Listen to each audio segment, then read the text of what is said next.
I'm Amanda Danning, and we will be unveiling Sieur de Marle. Sieur de Marle was one of the colonists who left France in about 1685 and came to the New World to try to settle here on the Gulf Coast.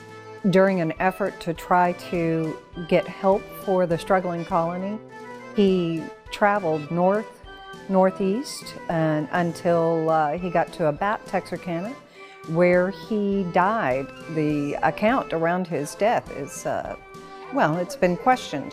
What we've done is we've taken photographs taken in 1940 and the measurements that were taken in 1940 and recreated a three-dimensional skull model that I can do a facial reconstruction from photographs and measurements. It's the first time that we know of that this has been done. So we took photographs and translated them into a 3D program inside a computer, which turned out a hard 3D model out of stereolithography. And from there, I did the sculpted facial reconstruction of Sieur de Marle. And today, we'll introduce him to the public. Sieur de Marle was found in a very traditional Indian mound burial up near Texarkana, Texas. And he had been buried by the Indians. According to the journals, he had gone down to the river to bathe, but he didn't know how to swim. And La Salle's nephew went down to the river to check on him and found that he had slipped in and drowned. That was what was written in the journals.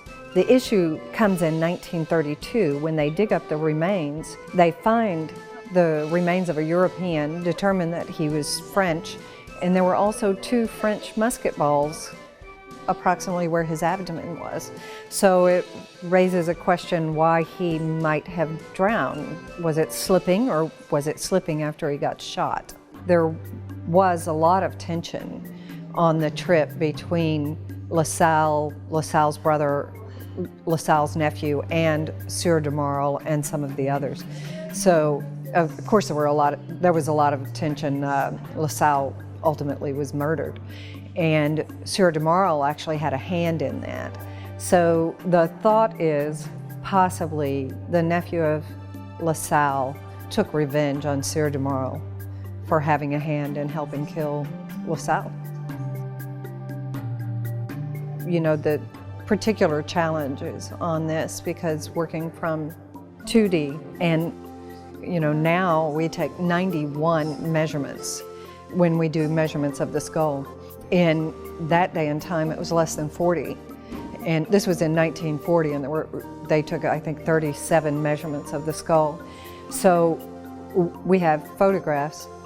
One of them is the one that the frontal view is so distorted that there's no way to even line it up with the profile. So translating that information there into a 3D skull and taking you know, the measurements and forcing a computer-generated normalized skull model into those dimensions, and then trying to give it the nuances that we see in the highlights and shadows of a photograph took a long time.